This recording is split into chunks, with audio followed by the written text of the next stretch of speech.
Voilà, ici nous sommes dans la pépinière de la concession Songandila. Nous essayons de planter les semences des plantes à chenilles. Parce que nous avons constaté que dans les villages et dans cette région, il y a de moins en moins de plantes à chenilles. Alors nous essayons ici de multiplier dans cette pépinière les plantes à chenilles que nous comptons distribuer dans les villages pour que chaque famille puisse avoir ces plantes à chenilles derrière la maison. C'est comme on a des arbres à safou, des safoutiers, des manguiers qui appartiennent aux familles.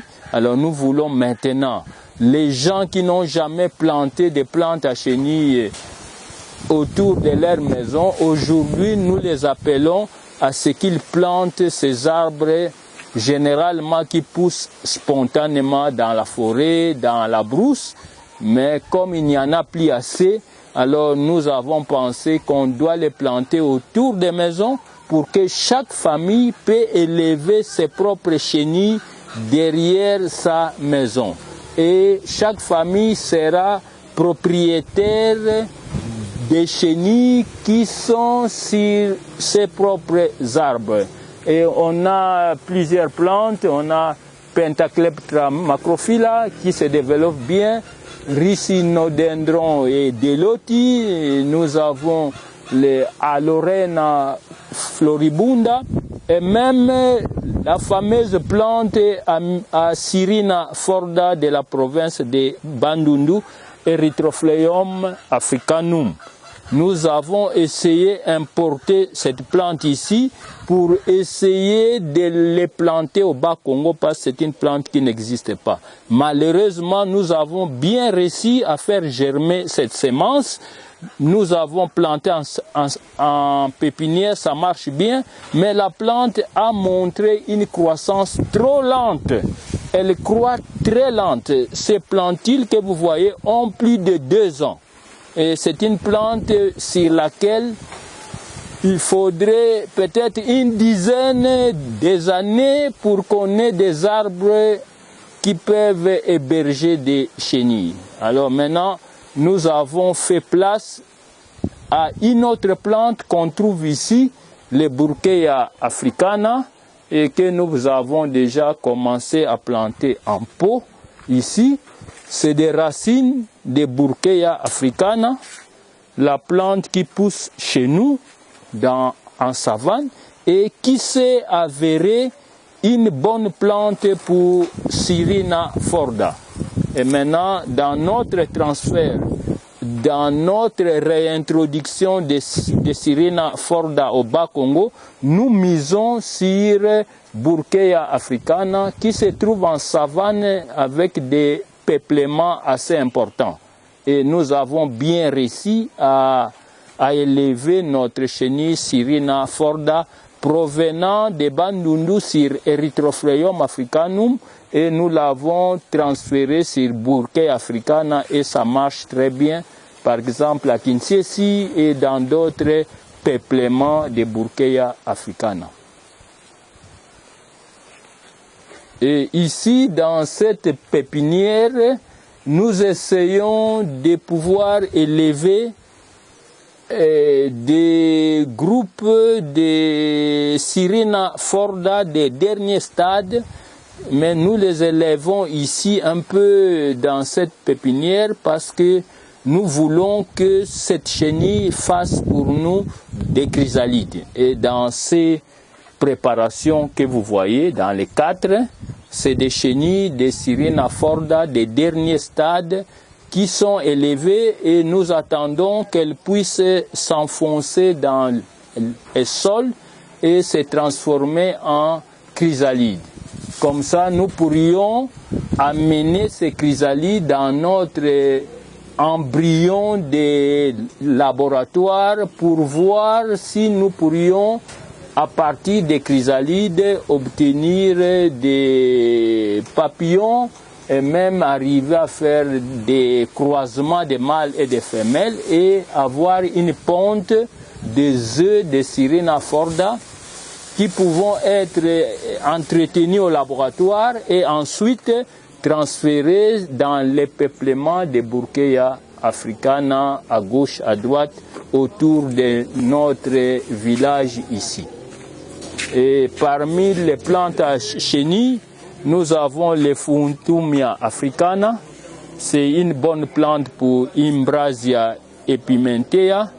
Et nous avons aussi d'autres plantes comme les Bridelia ferruginea que nous avons sémées ici, parce que c'est une plante toujours à l'état spontané, mais nous avons maintenant maîtrisé comment cultiver cette plante, parce que c'est une plante à chenilles, ça donne les Imbrasia obscura et d'autres variétés, espèces de chenilles.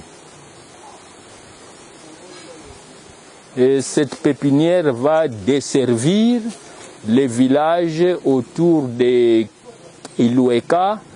Au début de la saison des pluies, nous allons distribuer les plantes de cette pépinière dans les villages environnants pour que chaque famille puisse cultiver derrière sa maison ses propres plantes à chenilles. C'est vraiment une nouvelle initiative ici. Les plantes à chenilles, personne ne les a plantées avant. Elles poussent elles-mêmes spontanément. Mais maintenant, nous sommes obligés à les élever en pépinière et à les cultiver autour des villages.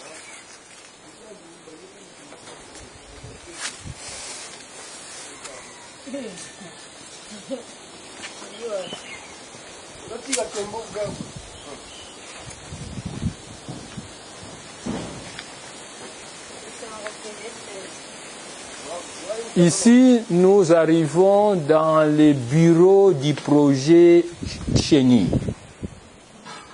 Ce bureau, il sert plus à l'équipe du projet pour faire des discussions, pour écrire leurs rapports, pour faire tout ce qui est du travail des bureaux. C'est le bureau de l'équipe du projet chenille ici. Nous avons une équipe de 8 personnes. Ce sont des ingénieurs agronomes, et ce sont des nutritionnistes et nous essayons de travailler ici au bureau avant qu'on aille sur terrain. Dans ces assiettes, ces bassinets que nous avons préparés, c'est prévu comme substrat pour obtenir des chrysalides. Nous allons amener des larves des derniers stades de notre peuplement à Kinshasa. Et ces larves seront élevées ici et elles vont s'enfoncer sous le feuillage et former des chrysalides dans notre laboratoire. Et ces chrysalides, nous en avons besoin pour poursuivre les développements du cycle au niveau du laboratoire. Parce que nous voulons arriver à ce que nous élevons les Sirena forda jusqu'au stade des larves et ensuite c'est des larves que nous espérons transférer dans les peuplements. Ainsi, les chenilles peuvent être élevées en toute sécurité au laboratoire parce que dans la brousse, dans la nature, il y a beaucoup de prédateurs qui peuvent manger et détruire nos larves de Sirena forda qui poussent, qui se développent spontanément. C'est peut-être une des causes qui fait qu'aujourd'hui, nous n'avons plus beaucoup de chenilles parce qu'il y a beaucoup de prédateurs dans notre environnement, surtout des fourmis de différentes espèces.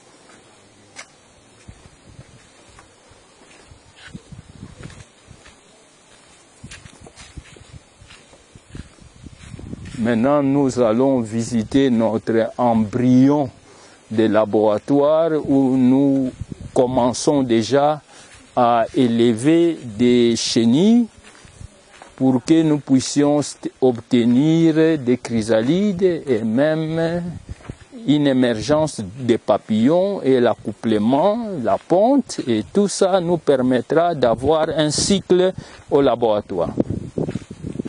J'espère que...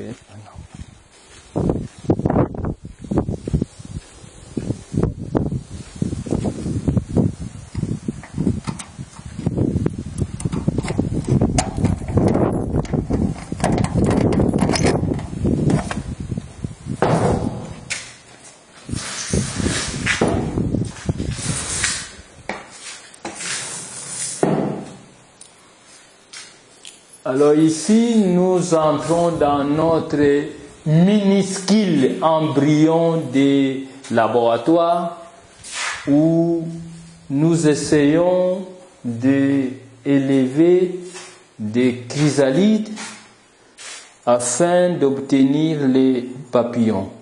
Dans ces premières loges, nous avons des chrysalides, des Imbrasia epimentea.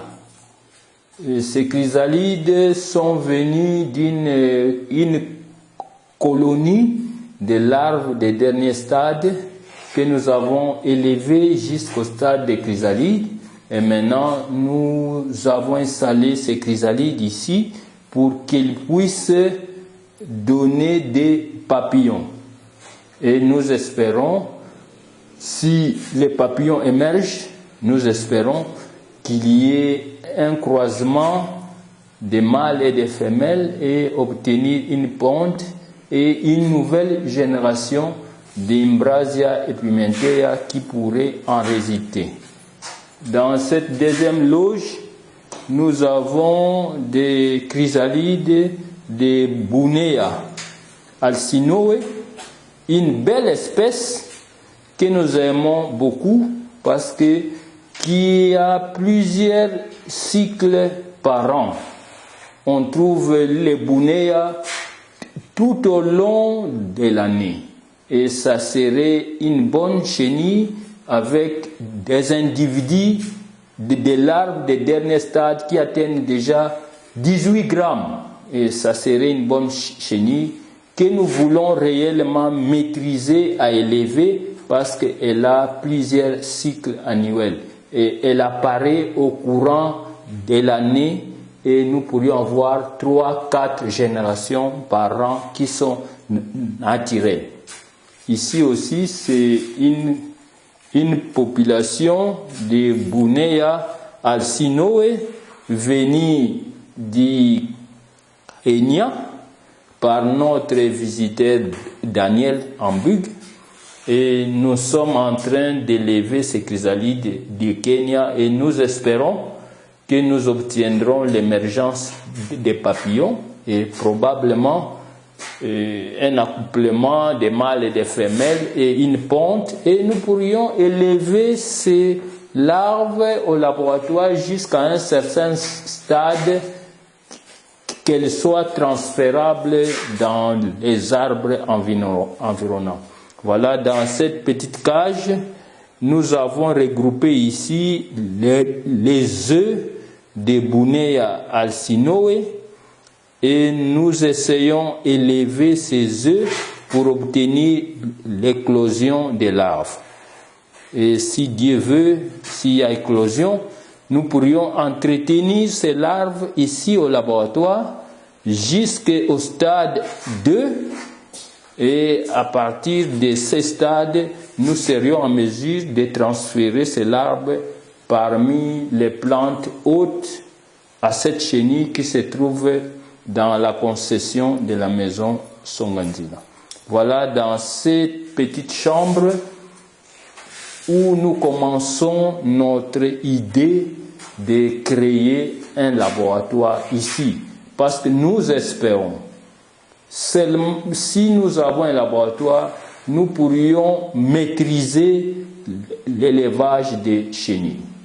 nous pourrions, dans cet environnement, dans cet espace bien contrôlé, nous pourrions suivre efficacement et mieux comprendre les développements des chenilles. Du stade œuf, larve avec tous ces différents stades et obtenir des chrysalides aller à l'émergence des papillons et au croisement des mâles et des femelles, la ponte, et voilà, si éclosion intervient, nous aurions produit nos propres larves au laboratoire. Et nous serions sûrs que ça marche et nous pourrions transférer dans les arbres à chenilles. Je pense au niveau où nous en sommes au Bas-Congo, cette phase de laboratoire, c'est une phase très importante pour réintroduire les chenilles dans cette région. Et vous remarquerez, nous avons aussi associé à notre projet un aspect pépinière, parce qu'il y a de moins en moins de plantes à chenilles dans notre environnement, dans les villages. Alors nous devons reboiser les villages avec les plantes à chenilles. Et à partir de notre laboratoire, nous pourrions mais élever des chenilles jusqu'au stade de larves et nous pourrions distribuer ces larves dans les villages, dans les arbres à chenilles des familles. Voilà maintenant notre petit laboratoire qui nous donne espoir et nous pensons que les donateurs de notre projet vont soutenir cet aspect parce que c'est vraiment un aspect très important pour la réussite de notre projet. À la fin, dis merci bien et alors, Bon, merci bien pour cette visite de nos petites installations que nous espérons devenir grands pour que ces projets puissent mettre ces résultats à la disposition de la population environnante et même de toute la province du Bas-Congo qui est affectée par une perte de la biodiversité de ces chenilles comestibles. Il y a de moins en moins de chenilles et grâce à ce travail pionnier, nous pensons, nous pourrions faire quelque chose pour la restauration, la réintroduction et la reprise de la production des chenilles dans les Bas-Congo. Merci.